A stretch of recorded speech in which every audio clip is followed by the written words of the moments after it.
Good morning students. ఈరోజు మనం intermediate second year maths 2Dలో ఉన్న టాపిక్ చాప్టర్స్ ఏంటి, అందులో ఏ మార్క్స్ వస్తాయని మనం తెలుసుకునే ముందు ఫస్ట్ చాప్టర్ సర్కిల్స్. ఇంకా సర్కిల్స్ అయితే కొత్త. దీని నుంచి టోటల్గా 8 మార్క్స్ వస్తాయంటే టోటల్గా 7 మార్క్స్ క్వశ్చన్స్, 2 క్వశ్చన్స్ వస్తాయి. అంటే 2 × 7 దట్ ఈక్వల్స్ టు 14 మార్క్స్. అలాగే 4 మార్క్స్ క్వశ్చన్స్ ఒకటే వస్తుంది, అంటే 1 × 4 మార్క్స్. సో అలాగే 2 మార్క్స్ క్వశ్చన్స్ టోటల్గా మనకి 3 వస్తాయి, అంటే 3 × 6. అంటే టోటల్గా ఎంత అవుతుంది మనకి? 6 + 4 10, 10 + 4 టోటల్గా 2 కదా, 3 2 6 1 4 2 7 4 అంటే 4 14 + 20. సో టోటల్గా 24 క్వశ్చన్స్ మనకు వస్తుంది. 24 4 4 8 8 అంటే ఇది ఓన్లీ 2 క్వశ్చన్స్ వస్తాయి, 2 మార్క్స్. టోటల్గా 4 అంటే ఎంత మనకి? 22 మార్క్స్. టోటల్గా మనకి 22 మార్క్స్ వస్తాయి. అంటే టోటల్గా మనకి 2B పేపర్ చూసినట్టయితే మనకి పాస్ అంతకి 26 పాస్ అయితే మనకి ఆల్రెడీ ఒక చాప్టర్ నుండి 22 మార్క్స్ వచ్చేస్తాయి. కాబట్టి మీకు దీనికి సంబంధించిన డెఫినేషన్లు అన్నీ కూడా నేను మీకు వాట్సాప్లో కానీ లేదనుకుంటే యూట్యూబ్లో కానీ నేను స్క్రీన్ షాట్లు కానీ లేకపోతే పేపర్ అన్నది క్వశ్చన్స్ మీకు పంపిస్తాను. వాటి మీద ఏ డౌట్ ఉన్నా నేను ఒక టైం కేటాయిస్తాను. కాబట్టి ఆ టైంలో మన గూగుల్ మీట్లో మీకు ముందుగా హాఫ్ అన్ అవర్ ముందు మీకు మెసేజ్ వస్తుంది. మీ అందరూ కూడా మెయిల్లో ఒకసారి చెక్ చేసుకోండి. మీ క్యాలెండర్ కూడా అయితే మీ ఫోన్లో ఉన్న క్యాలెండర్ చెక్ చేసుకోండి. ఒకవేళ అందరికీ కూడా ఫోనే కాదు, ల్యాప్టాప్ కానీ సిస్టమ్ కానీ ఉండేలా ఉంటే మీరు ఏం చేయాలంటే గూగుల్ నుంచి గూగుల్ క్రోమ్లోని మీరు గూగుల్ మీట్ అని టైప్ చేయండి, వెంటనే ఓపెన్ అవుతుంది. అందులో కూడా మీకు ఇన్స్టాల్ చేసి మన యొక్క లెసన్ తర్వాత అదే ప్రతిదీ కూడా యూట్యూబ్లో అప్లోడ్ చేస్తూ ఉంటాను. ఎప్పటికప్పుడు అప్డేట్ అవుతూ ఉంటాను. అంటే యూట్యూబ్లో నా నేమ్ మీరు కొడితే అది ఓపెన్ అవుతుంది, సెర్చ్ అప్లోడ్. సో ఇప్పుడు మనం ఏంటంటే ఈ చాప్టర్లో ఫస్ట్ మనం సైకిల్ చూసుకున్నట్టయితే ఫస్ట్ ఇలాగా ఇది ప్లేన్ అంటే మొత్తం బోత్ మీడియం కూడా ఇందులో చెప్పేస్తున్నాను. అంటే సైకిల్ అంటే సైకిల్ మనకి ప్లేన్ అంటే దాని నెంబర్ ఆఫ్ పాయింట్స్ ఉంటాయి. దాని నెంబర్ ఆఫ్ పాయింట్స్లోని మనకి టోటల్ ఫస్ట్ ఇలాగా 1Dలో చెప్పినట్టు లోకస్లోని కింది పదంలో ఏంటంటే టోటల్ నెంబర్ ఆఫ్ పాయింట్స్ ఉంటాయి. అందులో the fixed point certain distance points meet. అంటే ద సర్టెన్ డిస్టెన్స్ ఉన్న పాయింట్స్ అన్నీ కూడా మనం జాయిన్ చేసినప్పుడు ఈ విధంగా ఒక సైకిల్ ఫామ్ అవుతుంది. సో ఇది కాల్ ఏ సైకిల్ అనమాట. అంటే దీన్ని ఏమంటే వృత్తం అంటారు. వృత్తం అంటే ఇది మనకి ఫిక్స్డ్ పాయింట్ అయితే ఒక స్థిరబిందువు వచ్చి సమాంతరంలో ఉన్న బిందువుల యొక్క సముదాయం. ఇవన్నీ కూడా మనం జాయిన్ చేస్తే మనకు వృత్తం అవుతుంది. అలాంటప్పుడు మనం ఏం చెప్తామంటే ఈ ఫిక్స్డ్ పాయింట్ ఉంది కదా, దీన్ని ఈజ్ కాల్ ఏ సెంటర్ అని చెప్తాం. ఈజ్ కాల్ మనం ఏమంటాం? ఈ సెంటర్ అంటే మనం తెలుగులో ఏంటిది కేంద్రం అనేసి చెప్తాం. దీన్ని ఈజ్ డినోటెడ్ బై సి, అంటే దీన్ని సితో సూచిస్తాం అనమాట. ఈ డినోటెడ్ బై సి. అలాగే ఈ ఫిక్స్డ్ పాయింట్ నుంచి ఫిక్స్డ్ డిస్టెన్స్ ఉన్న పాయింట్స్ అన్నింటిని కూడా మనం రేడియస్ అని చెప్తాం. రేడియస్ అంటే మనకి ఇది కాల్ రేడియస్ అంటే ఈక్వల్స్ టు రేడియస్ అనమాట. రేడియస్ అంతసేపు మనకి ఏంటంటే తెలుగులోని వ్యాసార్థం. ఈ వ్యాసార్థం అంతసేపు దీనికి సంబంధించి మనం అంటే మనకి 2 మార్క్స్ క్వశ్చన్స్ మ్యాథ్స్ క్వశ్చన్స్ అన్నీ కూడా సెంటర్ రేడియస్ ఇచ్చి ఈక్వేషన్ ఫామ్ చేయమంటారు. అంటే వృత్త సమీకరణం కావాలి అనేసరికి మనం ఏం చేయాలంటే ఖచ్చితంగా ఈ ఫార్ములాస్ దీనికి సంబంధించి ఫార్ములాస్ దాన్ని ఐడెంటిఫై చేసి మనకి అసలు సర్కిల్ అంటే డెఫినేషన్ మనకి టోటల్గా మీకు డిస్క్రిప్షన్లో నేను ఇస్తాను. కాబట్టి అదంతా చూసుకొని చదువుకోండి. ఏమైనా డౌట్ ఉంటే మనకి గూగుల్ మీట్లో కానీ లేదంటే డైరెక్ట్ కాల్లో కానీ వాట్సాప్లో కానీ ఎలా డౌట్స్ ఉందో మీకు టైం కేటాయించండి, నేను అందుబాటులో ఉంటాను. సో దీనికి సంబంధించి అందరూ కూడా నేర్చుకోవాలంటే మీ దగ్గర ఖచ్చితంగా అందరి దగ్గర నోట్స్ కానీ టెక్స్ట్ బుక్ కానీ ఉండాలి. అయితే నేను ఏదైతే టాపిక్ చెప్దాం అనుకుంటున్నా ఆ టాపిక్ సంబంధించి డెఫినేషన్ అన్నీ కూడా నేను స్క్రీన్ షాట్ తీసి మీకు పెడతాను. అదేవిధంగా దానికి సంబంధించి ఆ డెఫినేషన్ సంబంధించి ఫార్ములా సంబంధించి ఏ ప్రాబ్లమ్స్ అయినా నీట్గా పెడతాను. అది కూడా మీరు ఒకసారి చెక్ చేసుకొని మీ నోట్స్ ప్రిపేర్ చేసుకొని అందులో ఏం చేస్తారంటే ఖచ్చితంగా నేను చెప్పినంత ఎక్స్ప్లెనేషన్ అంతా ఉంటుంది. కాబట్టి ఎందుకంటే లైవ్ క్లాస్ అయితే ఎప్పటికప్పుడు క్లోజ్ అయిపోద్ది, అలాగంటే యూట్యూబ్లో అప్లోడ్ చేస్తాను. కాబట్టి మీరు ఏం చేయాలంటే ఖచ్చితంగా అందులోని ప్రతి పాయింట్ని మీరు అంటే పాజ్లో పెట్టుకొని చూసుకొని మీ నోట్స్ చెక్ చేసుకొని అందులో ఇంకేమైనా మీకు డౌట్స్ వచ్చేలా ఉంటాయి అంటే మీ కాల్ కానీ మన గూగుల్ మీట్ డీటెయిల్ కానీ మేము మళ్ళీ మీ నోట్స్ పక్కన పెట్టుకుంటే నేను కూడా అదే నోట్స్ నా దగ్గర ఉంటుంది. కాబట్టి అన్ని డౌట్లు మీకు చెప్పడానికి వీలుగా ఉంటుంది. సో ఈ విధంగా మనం చేసుకున్నట్లయితే రోజుకి 1 గంట టైం మనం దీనికి కేటాయిద్దాం క్లాస్కి. అది 8 ఉంది. మీకు ప్రతిరోజు ఒక ప్రాబ్లం చేసిన తర్వాత దాని మీద సైమల్టేనియస్గా ఉన్న ప్రాబ్లమ్స్ మీకు హోంవర్క్ ఇస్తాం. అది మీరు చేసినప్పుడే మీకు ఏమైనా డౌట్ వస్తాయి. సో కాబట్టి ఇది మనకి ఫస్ట్ చాప్టర్ మీద ఉన్నాయి. ఎన్ని వస్తాయన్నా 7 మార్క్స్ 2 4 మార్క్స్ ఒకటి 2 మార్క్స్ 2 టోటల్గా 22 మార్క్స్ మనకి ఈ లెసన్ నుంచి మనకి క్లియర్గా తెలుస్తుంది. అయితే ఏం చెప్పాను? The fixed point fixed distance points are taken as set of the points is called centre circle అని చెప్పారు. అంటే వృత్తం అంటే స్థిరబిందువు నుంచి సమాంతరంలో ఉన్న బిందువులకు సముదాయం. సో అయినప్పుడు ఈ ఫిక్స్డ్ పాయింట్ ఏదైతే ఉందో దాన్ని ఏమన్నవాడు సెంటర్ అని చెప్పారు. సెంటర్ అంటే ఏంటి? కేంద్రం. దాన్ని ఈజ్, దీన్ని సీతో సూచిస్తాం. అలాగే విధంగా ఇక్కడ నుంచి స్థిరదూరంలో అంటే ఫిక్స్డ్ డిస్టెన్స్లో ఉన్న ఈ డిస్టెన్స్నే మనం దేని కింద కన్సిడర్ చేసాడు? రేడియస్ అంటే వ్యాసార్థం. దాన్ని దేనికి సూచిస్తాం? Small R. ఎక్కడ వస్తుంది? స్మాల్ లెటర్స్ స్మాల్ ఆర్, ఇది సి అంటే క్యాపిటల్ అని యూజ్ చేయొచ్చు. కాబట్టి మనం నెక్స్ట్ టాపిక్లోకి వెళ్తాం. ఎప్పుడైతే ఉందో ఈ సర్కిల్లో మనకి ఫస్ట్ ఆఫ్ ఆల్ ఏంటంటే ఎప్పుడు కూడా సర్కిల్కి మనకి ఫార్మ్స్ ఉంటాయి. అంటే సెంటర్ మనకి ఏమవుతుంది? ఈ centre C of H comma K and radius R. The equation of the circle center H comma K radius R. అంటే కేంద్రం హెచ్ కామాకే ఏగా ఉంటూ వ్యాసార్థ ఆర్ గల ప్రతి సమీకరణం. అంటే ఈక్వేషన్ ఆఫ్ ఏ సర్కిల్ ఏంటి మనకి? X minus H whole square plus why minus K whole square that equals to are square. అంటే ఇక్కడ వాడు సెంటర్ ఖచ్చితంగా ఇచ్చేస్తాడు. అంటే ఆర్ వాల్యూ కూడా ఇచ్చేస్తాడు. ఒకవేళ ఇక్కడ పాజిటివ్ వాల్యూ అంటే పాజిటివ్ అయ్యింది, ఒకవేళ నెగిటివ్ వాల్యూ ఇచ్చాడు అనుకోండి, అప్పుడు నెగిటివ్ ఉంటే ఇక్కడ ఆల్రెడీ మైనస్ ఉంది కాబట్టి నెగిటివ్ ఇంటూ నెగిటివ్ పాజిటివ్ అవుతుంది. అంటే దాంట్లో ఉన్నదన్నట్టు మీకు అప్లై చేసుకోవాలి. అప్లై చేసిన తర్వాత దాన్ని అంటే యాక్చువల్ మనం సింప్లిఫై చేయాలి. అందుకోసం ఏంటి? ఏవేజ్ గోల్ స్క్వేర్ ఫార్మ్ అవుతుంది, ఏవేజ్ గోల్ స్క్వేర్ అవుతుంది. నెక్స్ట్ రేడియస్ ఎంత అయితే ఇస్తుందో దాని మొత్తాన్ని స్క్వేర్ చేయాలి ఖచ్చితంగా. దాన్ని సింప్లిఫై చేసుకుంటే మనకి ఒక ఈక్వేషన్ వస్తుంది. అదేవిధంగా అదే ప్లేస్లో మనకి సెంటర్ అంటే కేంద్రం ఉంటుంది. మనకి ఏమిస్తాడు? ఈ centre C equals to origin ఇచ్చాడు అనుకోండి, అంటే మొదటిది. అలాగే ఇక్కడ రేడియస్ అన్నది ఏమిస్తాడు? ఒక్కసారి ఏ కూడా అంటారు, రేడియస్ ఏ అంటే. అప్పుడు ఈక్వేషన్ అంత సర్కిల్ ఏమవుతుంది మనకి? కొత్త సమీకరణం సేమ్ హెచ్ కామా కే ప్లేస్లో మనకి ఇక్కడ ఎంత ఉంది? హెచ్ ప్లేస్లో జేగా ఉంది, అలాగే కే ప్లేస్లో జేగా ఉంది. సేమ్ ఇదే ఫార్ములాలో వేస్తే మనకి ఏమవుతుంది? ఎక్స్ ప్లస్ జేగా whole square plus why minus జేగా whole square equals to R place ఎంత ఉంది? ఏ, కాబట్టి ఏ స్క్వేర్. అంటే ఒకసారి ఆర్ స్క్వేర్ ఏదైనా ఉపయోగించవచ్చు. అంటే స్మాల్ ఆర్ కానీ స్మాల్ ఏ కానీ ఏది యూజ్ చేసినా వాడు ఏదైతే ఇచ్చాడో మనం ఆ ఫార్ములాలోనే అదే అప్లై చేయాలి. అప్పుడు దీన్ని సింప్లిఫై చేస్తే అయితే ఎక్స్ జీరో పోతే ఎక్సే కదా, కాబట్టి x square plus why minus zero అంటే వై కాబట్టి y square that equals to a square. అంటే ఇది equation of the circle standard form. So అదేవిధంగా మనకి ఈ రెండు ఇచ్చాడు. ఈ రెండు ఇచ్చినప్పుడు అంటే మనకి సెంటర్ రేడియస్ ఇచ్చినప్పుడు ఒక సర్కిల్ ఈక్వేషన్ ఏ విధంగా వేయాలి అంటే మనం ఈ ఫార్ములా తీసుకోవాలి ఖచ్చితంగా. ఈ ఫార్ములా ఎప్పుడైతే మనం తీసుకున్నామో మనం కంప్లీట్గా ఎన్ని ప్రాబ్లమ్స్ ఇస్తే మనం అలా చేయాలి. అది ఎక్కడ మీరు మిస్ అవుతారంటే ఇక్కడ వాల్యూ ఇచ్చినప్పుడు అప్లై చేయడంలో మాత్రం చాలా జాగ్రత్త చూసుకోండి. ప్లస్ ఇచ్చాడు కాబట్టి నేను ఉన్నట్టు వేసాను ఇక్కడ కూడా. అదేవిధంగా సపోజ్ ఇక్కడ మైనస్ ఇచ్చాడు అనుకోండి, అంటే సపోజ్ సి వాల్యూ 1,-2 ఇచ్చాడు అనుకోండి, అప్పుడు ఈ ప్లేస్ నేను ఎంత వేయాలి? ఎక్స్ 1 ఉంది కాబట్టి సింపుల్ లాగా మైనస్ ఇచ్చేస్తాం. ఈ ప్లేస్లో హెచ్ ప్లేస్ ఎంత ఉంది? 1 ఉంది కాబట్టి మనం 1 వేస్తాం హోల్ స్క్వేర్ ప్లస్ మళ్ళీ ఫార్ములా బట్టి వై వేస్తాం. ఇక్కడ సింపుల్ ఏముంది? మైనస్ ఉంది, మైనస్ ఇస్ అని. కానీ ఇక్కడ కే వాల్యూ -2 కాబట్టి ఈ మైనస్ ఇంటూ మైనస్ ఏమవుతుంది? ప్లస్ అయిపోతుంది. అప్పుడు ప్లస్ అయిపోయి 2 whole square that equals radius ఎంత ఇస్తే అది మనం వేస్తాం అన్నమాట. ఆ విధంగా మనం ఈ ఫస్ట్ అంటే సెంటర్ రేడియస్ ఇచ్చాడు మనం ఈ టాపిక్లోని ఈ మ్యాథ్ ప్రాబ్లమ్స్ ఫస్ట్ చేద్దాము. ఆ తర్వాత దీంట్లో ఉన్న నెంబర్ ఆఫ్ రేడియస్ ఫార్మ్స్ ఉంటే టోటల్గా 10-12 ఫార్ములాస్ ఉంటాయి ఫస్ట్ ఎక్సర్సైజ్ సంబంధించి. ఇవన్నీ కూడా మనం క్లియర్గా నీట్గా 1 by 1 చేసుకుంటాం. ఫస్ట్ ఇది ఒకటి మాత్రం గుర్తుపెట్టుకోండి. ఈ ఫార్ములా డెఫినేషన్స్ అన్నీ కూడా మీకు ఆల్రెడీ నేను పంపిస్తాను, అది మీరు చూడండి. సరిపోతుందా? ఓకే స్టూడెంట్స్, ఇప్పుడు మనం ఫస్ట్ ఫార్ములా నేర్చుకున్నాం కాబట్టి ఆల్రెడీ దాని మీద ఒక 2 marks ఫార్ములా మనం చెక్ చేసాం. వాడు ఏమన్నాడు? Find the equation of the circle with centre -7, -3 and having radius 4. అంటే వాడు ఏమన్నాడు? కేంద్రం వాడు ఇస్తాడు మనకి రేడియస్ సెంటర్, అలాగే రేడియస్ ఇస్తే ప్రతి సమీకరణం వాడాలి సర్కిల్ ఈక్వేషన్. కానీ మన సొల్యూషన్ ఏంటంటే వాడు ఏదైతే ఇచ్చాడో అది మనం తీసుకోవాలి. అంటే ఏది ఇచ్చాడు? గివెన్ మనకి సెంటర్ ఎంత ఇచ్చాడు? సెంటర్ అంటే మనకి that equals to H comma K అనుకున్నాం కాబట్టి H comma K that equals to -7, -3. అలాగే మనకి అంటే సెంటర్ అంటే మన తెలుగులో ఏంటి? క్యాన్. అలాగే సెకండ్ వన్ ఏమి ఇచ్చాడు?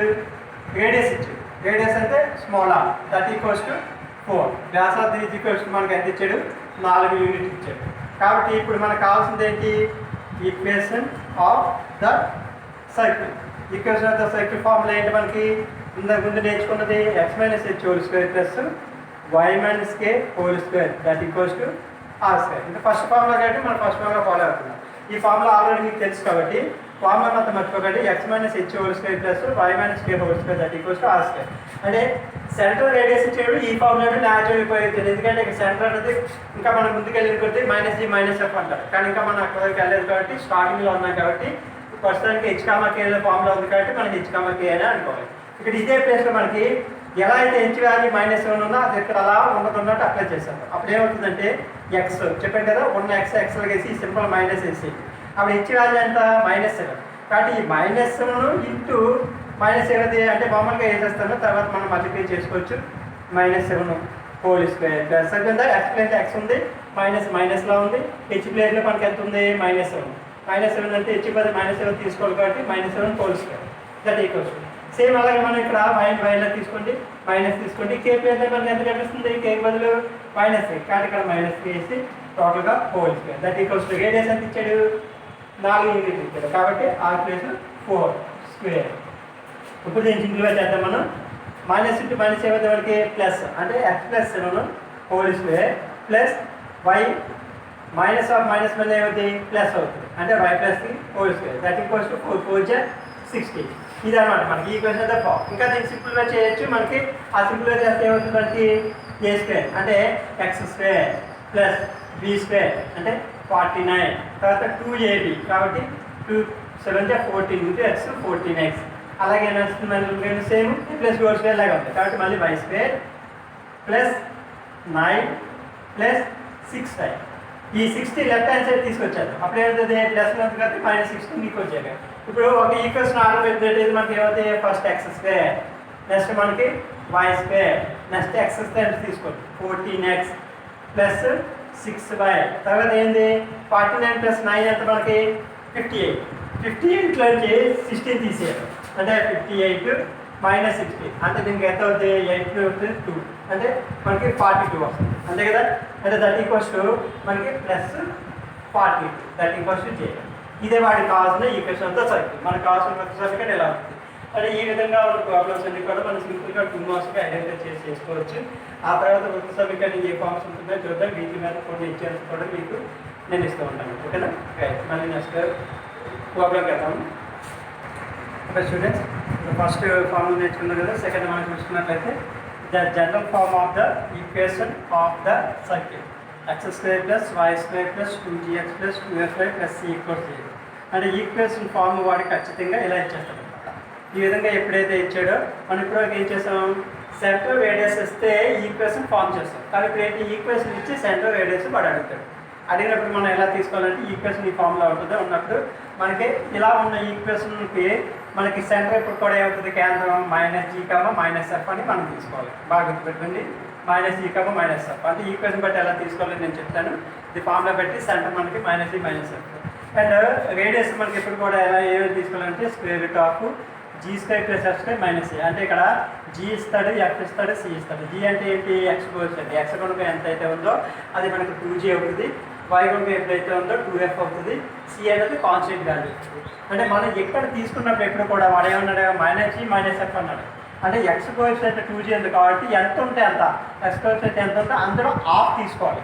హాఫ్ కూడా మనం నెగిటివ్ వాల్యూస్తో తీసుకోవాలి. ఒకవేళ హాఫ్ దగ్గర నెగిటివ్ ఉందనుకోండి అప్పుడు మనకి ఏమవుతుంది పాజిటివ్ అవుతుంది, నెగిటివ్. సో అలాగే ఇక్కడ కూడా 2fy అన్నాడు. అంటే y కోఎఫిషియంట్ ఎంత వాల్యూ అయితే ఉందో ఆ వాల్యూలో హాఫ్, అది కూడా ఇక్కడ 2f ఉంది కాబట్టి f అనేది తీసుకుంటాం. ఇవన్నీ కూడా ప్రాబ్లంలోకి వెళ్ళిన తర్వాత మళ్ళీ నేను క్లియర్గా చెప్తాను. అదేవిధంగా సెకండ్ ఏంటంటే ఒక మనకి స్టాండర్డ్ అంటే జనరల్ ఈక్వేషన్ ఒక సెకండ్ డిగ్రీ ఈక్వేషన్ ఇచ్చాడు అనుకోండి. అంటే అది ఎలా ఉంటుంది ax² plus 2hxy plus by² plus 2gx plus 2fy plus equal చేయాలి. అంటే ఈ విధంగా ఉంటుంది. ఎప్పుడు ఈక్వేషన్ ఆర్డర్ కూడా ఇలాగే ఉంటుంది. ఇది కాకుండా మీరు గుర్తుపెట్టుకోండి. ఈ విధంగా ఉన్నప్పుడు ఇది ఓన్లీ మనకి ఒక సెకండ్ డిగ్రీ ఈక్వేషన్ మాత్రమే, అంటే రెండవ తరగతి సమీకరణం. ఇది మనకి దేన్ని సూచించాలి, ఇది రిప్రజెంట్ ఏ సర్కిల్ అంటే వృత్తాన్ని సూచించాలి. అంటే ఇది కొన్ని నియమాలు పాటించాలి. ఆ కండిషన్స్ ఏంటంటే first of all a = b అంటే x² కోఎఫిషియంట్ ఎప్పుడు కూడా a అనుకుంటాము, y² కోఎఫిషియంట్ ఎప్పుడు కూడా మనం b అనుకుంటాం. కాబట్టి ఈ రెండు వాల్యూస్ ఎప్పుడు కూడా ఈక్వల్ అవ్వాలి. ఎట్టి పరిస్థితుల్లో ఏ ఒక్క వాల్యూ 0కి సమానం కాకూడదు.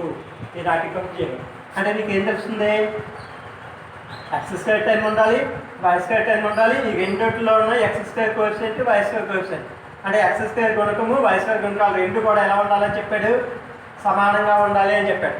ఉంటూ ఏమన్నా రెండిట్లో ఏ ఒక్కటి 0 సమానం కాకూడదు అని చెప్పాడు. అలాగే మనకున్న ఈక్వేషన్ దాన్ని బేస్ చేసుకుంటే ఈ రెండు కూడా సేమ్ అదే కండిషన్ ఫాలో చేస్తున్నా లేదా చూడండి. ఎక్స్ స్క్వేర్ ఉంది, వై స్క్వేర్ టైం ఉంది. రెండింటి కోఎఫిషియంట్ ఇక్కడ కూడా ఎంత ఒకటి, ఇక్కడ కూడా ఎంత ఒకటే ఉంది. కాబట్టి మన ఈ కండిషన్ని సాటిస్ఫై చేస్తుంది. అదేవిధంగా ఈ ఈక్వేషన్లోని ఈ హెచ్ అనే వాల్యూ దేనికి ఈక్వల్ అని చెప్పాడు, 0కి సమానం అవ్వాలి అని మాట చెప్పాడు. అంటే 0 సమానం ఎప్పుడైతే అయిందో ఆ ఎక్స్ప్రెషన్ 0 వేస్తే ఈ టైం అంతా ఏమవుతుంది, మనకి 0 అయిపోతుంది, అది శూన్యం అయిపోతుంది. కాబట్టి 0 ఎప్పుడైతే అయిందో మనకి ఫస్ట్ టైం ఎక్స్ ఉంటుంది, తర్వాత వై ఉంటుంది. కాబట్టి ఈ రెండు సరిపోయింది. ఇందులో ఎక్కడైనా కూడా యాక్చువల్ టైం ఉందా, లేదు.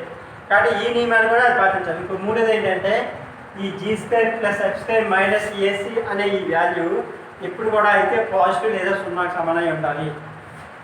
అంటే ఇక్కడ ఈ వాల్యూలోని రెండు ఖచ్చితంగా ఉండాలి. మిగతా వాల్యూస్లో ఏ ఒక్క 0 మనకి ఏ విధమైన ప్రాబ్లం లేదు. కానీ మనకి ఈ వాల్యూ ఎప్పుడు కూడా నెగిటివ్ ఉండకూడదు, అది గుర్తుపెట్టుకోండి. అంటే ఫస్ట్ ఎప్పుడు కూడా ఈ ఈక్వేషన్ మనం ఇచ్చేది ఈ చాప్టర్ సంబంధించింది. అంటే సర్కిల్ ఈక్వేషన్ అవునా కాదా అని మనం తెలుసుకోవాలంటే ఖచ్చితంగా మనం ఏ నియమాలు చూడాలి.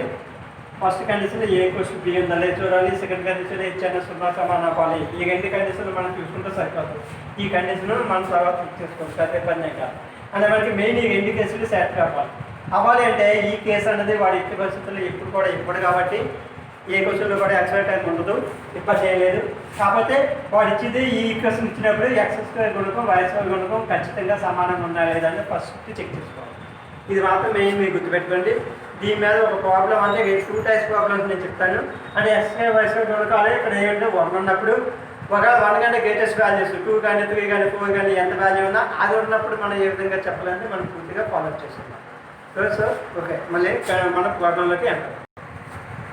సో ఇప్పుడు మనకి ఏదైతే ఉందో దీని మీద ఒక ప్రాబ్లం చేయించాం. అంటే ఇది ఒక మెథడ్ అనమాట. తర్వాత ఇంకో మెథడ్ నేను చెప్తాను. ఈ ప్రాబ్లం చూసినట్టు వాడు ఏమన్నాడు, find the centre and radius of the circle. అంటే వాడు ఇక్కడ సర్కిల్ ఈక్వేషన్ ఇస్తాడు. అంటే వృత్త సమీకరణ వాడు ఇచ్చేసి దీనికి క్యాంతో వ్యాసార్థం ఏంటి అనేసి వాడు అడిగాడు.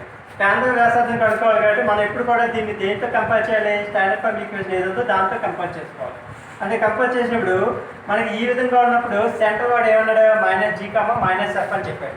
కానీ ఇక్కడ ఉన్నది ఇందులో g అనేది ఎలా తీసుకుంటుంది ఇప్పుడు నేను చెప్తాను. దీంతో కంపేర్ చేసినప్పుడు ఇక్కడ ఎక్స్ కోఎఫిషియంట్ చూసాక ఫస్ట్ మనం ఏం చెక్ చేయాలన్నాను, ఫస్ట్ ఆఫ్ ఆల్ ఇచ్చిన ఈక్వేషన్లో x square coefficient y square coefficient ఈక్వల్గా ఉన్నాయా లేదా చూడమన్నాం. అంటే ఎక్స్ స్క్వేర్ కోఎఫిషియంట్ ఇక్కడ ఎంత ఉంది, ఏం లేదంటే 1 ఉన్నట్లు లెక్క. కాబట్టి ఇక్కడ 1. అలాగే వై స్క్వేర్ కోఎఫిషియంట్ కూడా ఎంత ఉంది, 1 ఉంది. కాబట్టి రెండు కూడా ఈక్వల్ అయిపోయింది. కాబట్టి ఓకే, మనకి ఏ సర్కిల్ ఈక్వేషన్ ఇది ఫామ్ చేస్తుంది అనమాట.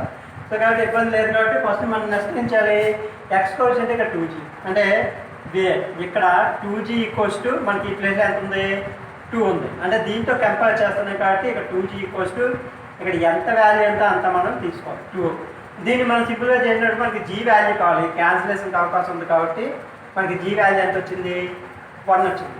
ఒకవేళ క్యాన్సిల్ అవ్వలేదు అనుకోండి, అప్పుడు ఏం చేస్తాం, డివిజిబుల్ చేస్తాం. అంటే క్యాన్సిల్ అయిందంటే డివిజిబుల్ చేసినట్టు భావించినట్లయితే. సో ఇదే విధంగా ఇక్కడ మళ్ళీ 2f ఈక్వల్స్ ఎంత కనిపిస్తుంది మనకి, అంటే 2f అంటే ఎంత, y కోఎఫిషియంట్ అంటే 2f. ఆ ప్లేస్లో ఎంత కనిపిస్తుంది మనకి, -1. అంటే ఇక్కడ పొరపాటుని 4 తీసుకుంటాం అనుకోండి, సమ్ మొత్తం పోతుంది. కాబట్టి ఇక్కడ సింపుల్ ఏదైతే ఉందో దాంతో కంప్లీట్గా ఉంటుందంటే తీసుకోవాలి. ఇది కూడా 2 టేబుల్స్ క్యాన్సిల్ చేస్తే 2 1 2 2. కాబట్టి ఎఫ్ వాల్యూ మనకి ఎంత వస్తుంది, that equals to -2. First of all వాడు అడిగిన దాంట్లో మనకి సెంటర్ అడిగాడు. సెంటర్ ఎప్పుడైతే అడిగాడో మనకి క్యాంటర్ ఎంత అవుతుంది, మనకి ఫార్ములా బట్టి c equals to -g, -f. C అంటే ఏదో తెలుసు కదా, క్యాంటర్ అని సితో చూపిస్తాను. ఇంతకు ముందు క్లాస్ ఉంది నేను చెప్పాను. అంటే c equals to -g, -f. That equals to ఈ మైనస్ ఇక్కడ ఉన్న సింబల్ g వాల్యూ ఎంత 1 అంటే -1. అలాగే ఇక్కడ మైనస్ ఎఫ్ వాల్యూ ఎంత -2. కాబట్టి ఈ మైనస్ ఇంటూ మైనస్ మనకి ఎంత అవుద్ది, +2 అవుతుంది. ఇదన్నమాట మనం తీసుకోవాల్సింది. అలాగంటే డైరెక్ట్గా ఇందాక నేను ఏం చెప్పాను, ఎప్పుడైతే ఆవిడ ఎక్స్ కోఎఫిషియంట్ ఇచ్చాడో దాంట్లో హాఫ్ నెగిటివ్ సింబల్తో తీసుకోవాలని చెప్పాను. ఆ విధంగా చూస్తున్నట్టయితే 2లో హాఫ్ ఎంత మనకి 1, కాబట్టి అది -1. అలాగే ఇందులో హాఫ్ ఎంత 2 అవుతుంది. దీనికి ఆపోజిట్ సింబల్ తీసుకోవాలన్నాను కాబట్టి ఇందులో 2 అయితే ఇక్కడ నెగిటివ్ ఉంది కాబట్టి మనకి ఏమైంది, పాజిటివ్ అవుతుంది. దట్ ఈక్వల్స్ టు 2 అవుతుంది. సో ఇప్పుడు మనం ఏం చేద్దామంటే దీన్ని బట్టి రేడియస్ తీసుకోవాలి. అంటే రేడియస్ అంటే ఏంటి, మనకి వ్యాసార్థం. దీని ఫార్ములా ఆల్రెడీ మనకి దీని ముందే ఉంది. అంటే దీన్ని దేంతో సూచిస్తామని చెప్పాను, స్మాల్ ఆర్. కాబట్టి ఇక్కడే ఫార్ములా ఉంది. అంటే ఆగికి వస్తే ఏమన్నారు, √g² + f² - c. ఆల్రెడీ ఇక్కడ g వాల్యూ f వాల్యూ మనం ఫైండ్ చేసి ఉన్నాం. సో ఇంకా నీకు ఏ వాల్యూ తెలియాలి, c వాల్యూ తెలియాలి. ఈ ఈక్వేషన్తో కంపేర్ చేయండి, x² అలాగే y² తర్వాత 2gx అంటే 2f అంటే -4. ఇప్పుడు కాన్స్టెంట్ వాల్యూ ఏదైతే ఉందో ఆ ప్లేన్లో ఎంత కనిపిస్తుంది -4. కాబట్టి ఇక్కడ మనం c వాల్యూ ఎంత తీసుకోవాలి, -4 తీసుకోవాలి. అంటే ఇక్కడ c ఎంత అవుతుంది మనకి, c -4. అంటే ఈ c వేరు, ఈ c అంటే ఏంటి, కేంద్రాన్ని సుయితో సూచిస్తాం ఆ c ఇది. కానీ ఇక్కడ c అనేది కాన్స్టెంట్ వాల్యూ కంటే c -4. సో ఈ ఫార్ములాలో వేసినప్పుడు that equals to g value 1 కాబట్టి 1² ప్లస్ f వాల్యూ ఎంత -2 కాబట్టి ఇక్కడ ఎంత అవుతుంది -2² మైనస్ c వాల్యూ ఎంత ఉంది మనకి -4. అదే కదా చెప్పాను ఇది c వాల్యూ అవుతుందని. కాబట్టి దట్ ఈక్వల్స్ టు -4. అంటే ఇక్కడ నేను c తీసేస్తున్నాను, మళ్ళీ cకి కంప్లీట్ చేస్తాను కాబట్టి. సో ఉన్నదన్న ఫార్ములా అనేది g వాల్యూ 1 ఇచ్చాడు, f వాల్యూ -2 ఉంది, c అంటే కాన్స్టెంట్ వాల్యూ ఎంత ఉంటే ఉందో అంత వాల్యూ కూడా ఎప్పుడు కూడా మనం ఏ వాల్యూ తీసుకున్నా వాటికున్న సింబల్తో సహా పూర్తిగా తీసుకోవాలి కాబట్టి -4. కాబట్టి -4 దీన్ని సింపుల్గా చేస్తాం. దట్ ఈక్వల్స్ టు 1² వాల్యూ ఎంత 1 -2² వాల్యూ ఎంత 4. ఎందుకంటే సింపుల్ ఏంటో ఉంది పవర్ లెన్స్ తీసుకున్నారు ఈవెన్ నెంబర్ అవుతుంది కాబట్టి పాజిటివ్ వస్తుంది. ఈ మైనస్ ఇంటూ మైనస్ ఎంత +4, టోటల్గా 4 + 4 8, 8 + 1 9 అంటే √9. ఇది 5/2 ఖచ్చిత వర్గంలో ఉంది కాబట్టి ఆన్సర్ 3.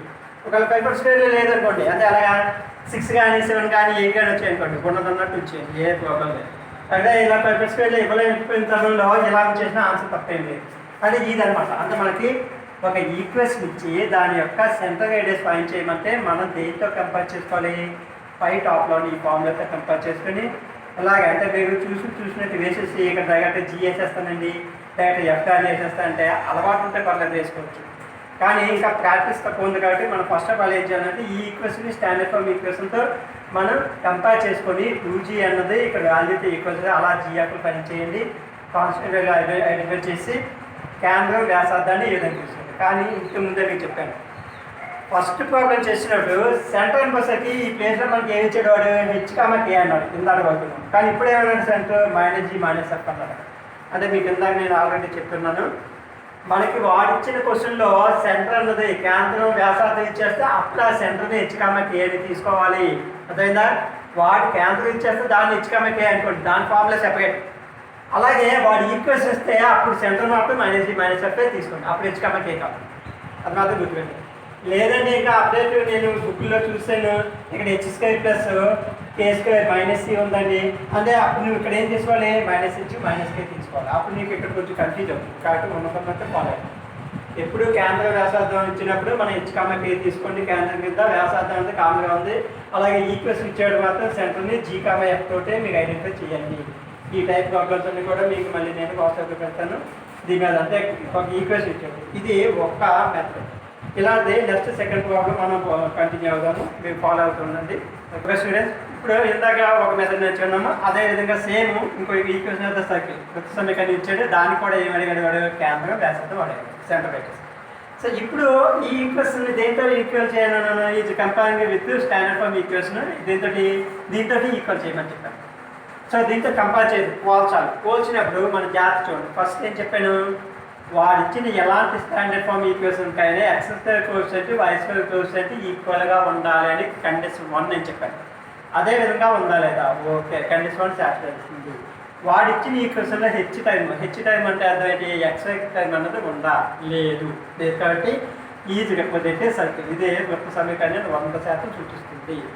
అప్పుడు మనం ఏం చేయాలి, ఈ ప్రాబ్లం ఇలా చూసినట్టే డైరెక్ట్గా వాడిచ్చిన దాన్ని బట్టి ఇందాక దీంతో పోల్చుకుంటానండి. పోల్చుకున్నప్పుడు ఏం చెప్పాను నేను, x² కోఎఫిషియంట్ a తోటి, y² కోఎఫిషియంట్ b తోటి, అలా x coefficient 2g, y coefficient 2f, ఇది కాన్స్టెంట్. అంటే x² గుణకం a తోటి, y² గుణకం b తోటి, x గుణకాన్ని 2g తోటి, y గుణకాన్ని 2f తోటి, కాన్స్టెంట్ c తోటి మనం ఐడెంటిఫై చేయాలి.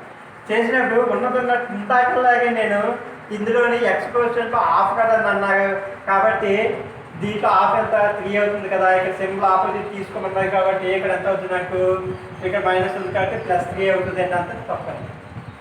అదే జాగ్రత్త మీరు అర్థం చేయాలి.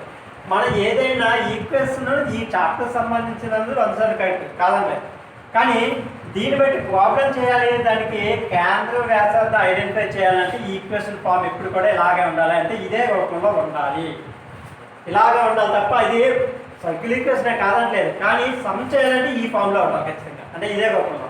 దానికి దీనికి తేడా ఏంటో గమనించండి ఒకసారి చూడండి. ఆ తేడా ఏంటంటే ఇక్కడ ఎక్స్ స్క్వేర్ కోఎఫిషియంట్ ఎంత ఉంది? 1 ఉంది. 1 ఉంది అంటే ఏమీ లేదు అంటే అర్థం 1 ఉన్నట్టు లెక్క. కానీ ఇక్కడ ఎంత ఉంది? 3 ఉంది. అంటే 3 అన్నది ఎంత అయిపోవాలి? నాకు 1 అయిపోవాలి. 1 అయిపోవాలంటే దీన్ని తీసుకొని దాచేయడం కాదు. దీన్ని ఎందుకంటే 3 1 అవ్వాలంటే ఇక్కడ ఏదైతే కనిపిస్తుందో ఆ వాల్యూతో టోటల్ ఈక్వేషన్ని డివైడ్ చేయాలి, భాగించాలి. అంటే divisible by 3 or above equation. అంటే పై సమీకరణాన్ని 3 చే భాగించగా, పై సమీకరణాన్ని 3 చే భాగించగా. సో తెలుగు మీడియం వాళ్ళు మీకు ఈ సమ్ మొత్తం నేను తెలుగులో కూడా మీకు ఇస్తాను, ఫస్ట్ ఎక్స్ప్లెయిన్ చేస్తాను అంతే. సో దీన్ని 3తో ఎప్పుడైతే భాగించామో మనకి ఏమవుతుంది? ఇక్కడ ఫస్ట్ ప్లేస్లో 3తో భాగిస్తే 3 క్యాన్సిల్ అయిపోయి ఎక్స్ స్క్వేర్ ఉంటుంది. ఇక్కడ ఏమవుతుంది? ప్లస్ 3 క్యాన్సిల్ అయిపోయి వై స్క్వేర్. ఇక్కడ రాబోసరికి 6 3 టేబుల్తో ఎన్ని టైమ్స్ పోతుంది? 2 టైమ్స్ పోతుంది. కాబట్టి 2x ప్లస్ ఇక్కడ 4 3 టేబుల్తో పోదు. అంటే ఖచ్చితంగా క్యాన్సిల్ అయితేనే చేయండి, అంతేగాని పాయింట్లు వేస్తాను పెన్నులు అంతా పని చేయదు. ఇక్కడ మనకి ఫ్యాషన్లో వస్తే ఫ్యాషన్లో ఉంచేయండి, ఎలాంటి తప్పు లేదు. పెన్నాల్లో ఉంటాయి సమ్స్, ఇంప్రూవ్ చేసుకోవచ్చు. ఇక్కడ 3 టేబుల్ తోటి 6 పోతుంది కాబట్టి చేశాను, ఇక్కడ పోలేదు కాబట్టి వదిలేశాను అంతే. అంతేగాని క్యాన్సిల్ చేస్తే 3 ఒకటిలో 3 తర్వాత పాయింట్ 3 టేబుల్తో 1 పాయింట్ వచ్చేస్తుందండి, అంతా పని చేయదు. అలా చేయకండి. మైనస్ ఇక్కడ కానీ ఉంటుంది 4/3 ఈక్వల్స్ టు 0. ఇది ఈక్వల్స్ టు 1 అని పెట్టుకోండి. ఇప్పుడు ఈక్వేషన్ మనకు కావాల్సిన ఆర్డర్ అవుతుంది. సేమ్ చూసారా? X square coefficient y square coefficient ఈక్వల్గా ఉంటూ ఆ దేనికి సమానంగా ఉండాలన్నాను? 1కి సమానంగా ఉండాలన్నాను. అలా ఉన్నప్పుడు మనం సమ్ సాల్వ్ చేయాలి. అలా సాల్వ్ చేయాలంటే ఇప్పుడు మనం దీన్ని దేంతో కంపేర్ చేయాలి? ఇక్కడ 2g equals to same X కూడా 2g కదా, 2g ఎంత కనిపిస్తుంది? ఇక్కడ -2 కనిపిస్తుంది అంతేనా? సేమ్ ఎక్స్ కోఎఫిషియంట్ రెండు ఈక్వల్ చేయాలి. ఇక్కడ 2g ఉంది, ఇక్కడ -2 టైమ్స్ క్యాన్సిల్ చేస్తే మనకి g వాల్యూ ఎంత అవుతుంది? 30 2 టైమ్స్ చూడండి క్యాన్సిల్ చేస్తే ఎంత అవుతుంది? -1 సగం కదా. ఇప్పుడు మనం 2f ఈక్వల్స్ టు 2f ఎంత కనిపిస్తుంది నీకు? అంటే y కోఎఫిషియంట్ అంటే 2f, అక్కడ y ప్లస్ కోఎఫిషియంట్ ఎంత ఉంది? 4/3 ఉంది. అంటే సింపుల్ ప్లస్ కాబట్టి మనం ప్లస్ అయ్యింది. దీన్ని 2 టైమ్స్ క్యాన్సిల్ చేస్తే మనకి ఎంత వస్తుంది? That equals to f value 2/3 వచ్చింది అనమాట. అంతే కదా సరిపోతుందా? అలాగే సి వాల్యూ ఎంత కనిపిస్తుంది? దట్ ఈక్వల్స్ సి ప్లస్ నీకు ఎంత ఉంది? క్లియర్గా మళ్ళీ చూసికండి, మొత్తం పోతుంది. నీకు ఏదైతే నెంబర్ 1 అని పెట్టుకున్నావో దాన్నే చూసుకోండి. పొరపాటు బ్యాక్ ఇది చూసుకుంటే పోయింది.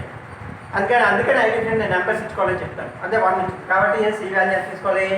సింపుల్తో సహా తీసుకోవాలని చెప్పాను. దీని ముందు గుర్తు ఏదైతే ఉంది నెగిటివ్ కాబట్టి -4/3. అదే పాజిటివ్ ఉందనుకోండి సింపుల్ తీసుకోవాల్సిన లేదు, ఆల్రెడీ పాజిటివ్ కింద లెక్క. సో మనకి జీ వాల్యూ తెలుసుకుంది, ఎఫ్ వాల్యూ తెలుసుకుంది, సి వాల్యూ తెలుసుకుంది. సో ఇప్పుడు ఇక్కడ చూద్దాం. అంటే వాడి ఫస్ట్ ఏమన్నాడు? సెంటర్ అని. అంటే సెంటర్ మనకి కేంద్రం వచ్చేసరికి మనకి ఏమవుతుంది? C is equals to -g, -f. మనకి ఇచ్చిన ఫార్ములా అయితే కదా, c is equals to -f. కానీ జీ వాల్యూ ఎంత వచ్చింది? -1. కానీ అది కావాల్సింది -. అంటే ఈ మైనస్ జీ వాల్యూ -1 అయితే -g వాల్యూ ఎంత? +1 -1 కాబట్టి ఎంత అవుతుంది? 1. అలాగే ఎఫ్ వాల్యూ మనకి ఎంత వచ్చింది? 2/3. కానీ వాడికి ఇక్కడ ఎంత వేయాలి? మనకి -f కావాలి కాబట్టి మనం ఏం చేయాలి? -2/3. ఇది అంతేనా? ఈ విధంగా మనం తీసుకోవాలి. So g value f value అంటే ఏదైతే ఉందో అది అలా సింబల్తో సహా. ఆల్రెడీ ఇక్కడ నెగిటివ్ ఉంది కాబట్టి ఆ నెగిటివ్ నెగిటివ్ ఇది +1 అయిపోయింది. కానీ సెకండ్ దానికి ఇది పాజిటివ్ కాబట్టి ఈ సింబల్ లాగా ఉండిపోయి -2/3 ఉండిపోయింది. సో ఎప్పుడైతే ఉంది ఇప్పుడు క్యాన్వా అయిపోయింది కాబట్టి నెక్స్ట్ మనకి వాడు అడిగింది ఏంటి? వ్యాసార్థం అడిగాడు, రేడియస్. ఈ వ్యాసార్థం కూడా ఫార్ములా మీరు జాగ్రత్తగా పొడిగించాలి, మళ్ళీ ప్రాక్టీస్ చేయండి, లేదా అవసరం అయితే బయట చేయండి. ఫార్ములా ఆల్రెడీ ఇక్కడ ఉంది కాబట్టి అంత g² + f² మైనస్ అదే ఫార్ములా వేస్తాం. అంటే g² + f² minus that equals to √. ఇప్పుడు జీ వాల్యూ ఎంత ఉంది? 1 అంటే -1 whole square plus f². F value ఎంత? 2/3 అంటే 2/3 whole square minus c value కూడా ఇక్కడ చేస్తాం 4/3. కానీ ఆల్రెడీ అక్కడ మైనస్ ఉంది, ఫార్ములాలో మైనస్ ఉంది. సో ఇక్కడ ఈ వాల్యూ కూడా మైనస్ కాబట్టి -* ఎంత? ప్లస్ 4/3. దీన్ని సింప్లిఫై చేస్తాం. అంటే గుర్తువా 1² 1 ప్లస్ ఇంత మనకి 4/9 ప్లస్ 4/3. టోటల్గా ఎల్సిఎం ఎంత అవుతుంది? మనకి 9 వస్తుంది. టోటల్గా ఎల్సిఎం ఎప్పుడైతే 9 అయిందో దట్ ఈక్వల్స్ టు √. ఎల్సిఎం 9 తీసుకున్నాను, కాసాగు 9 తీసుకున్నాడు. 9 1 అంటే 9 అవుతుంది. ప్లస్ నేను కాదు ఎల్సిఎం 4 కాబట్టి మనకి 9 కాబట్టి +4. ఇదే ఎల్సిఎం 9 3 టైమ్స్ ఎన్ని టైమ్స్ అవుతుంది? 3 టైమ్స్ కాబట్టి 3 4 12. మనకి టోటల్గా 9 + 4 ఎంత 13, 13 + 12 ఎంత 25. కాబట్టి that equals to square root over 25/9. ఇది పైపట్టి స్క్వేర్ వచ్చి కన్వర్ట్ అయ్యే అవకాశం ఉంది కాబట్టి మనకి ఎంత దాంట్లో 5/3. దట్ ఈక్వల్స్ టు రేడియస్ మనకి 5/3. ఈ విధంగా చేయాలన్నమాట. అంటే ఫస్ట్ చేసే ప్రాబ్లము ఇక్కడ కోఎఫిషియంట్ లేకుండా ఇచ్చాడు. నెక్స్ట్ ప్రాబ్లం ఏంటి, ఇక్కడ కోఎఫిషియంట్స్ ఉంటే ఎలా చేయాలి అనేది సెకండ్ ప్రాబ్లం. అంటే ఈ 2 మెథడ్స్ ఉన్నాయి. ఇంకా నెంబర్ ఆఫ్ మెథడ్స్ ఏమన్నా మనం కంటిన్యూ చేద్దాము. సో ఈ క్లాస్కి సంబంధించి ఏదైనా మీకు డౌట్ ఉన్నట్టయితే మళ్ళీ చెప్పాను కదా, మీ ఏదైనా ఉంటే వాట్సాప్లో లేదా గూగుల్ మీట్లో మనం కలుసుకుంటాము. ఈ నోట్స్ అంతా కూడా మీకు నేను వాట్సాప్లో నేను పంపిస్తాను. అది చూసుకొని మీకు దానికి రిలేటివ్గా ఉన్న ప్రాబ్లమ్స్ అన్ని కూడా హోంవర్క్ చేస్తాను. అవి కూడా చేసి ఏమైనా డౌట్ ఉంటే మీరు డైరెక్ట్ కాల్ చేయొచ్చు. లేదు అనుకుంటే గూగుల్ మీట్లో మనం కలిసినప్పుడు ఈ డౌట్స్ అన్ని కూడా మీ నోట్స్ పక్కన పెట్టుకోండి. దాన్ని బట్టి నేను ఏ డౌట్ అడిగినా నా క్వశ్చన్ నా దగ్గర ఉంటుంది కాబట్టి నేను వెంటనే ఎక్స్ప్లెయిన్ చేస్తాను. సో మళ్ళీ కూడా మనం ఎప్పుడు క్లాస్ అనేది ఎప్పుడు కంప్లీట్గా అప్డేట్ ఉంటున్నాను. Okay, thank you.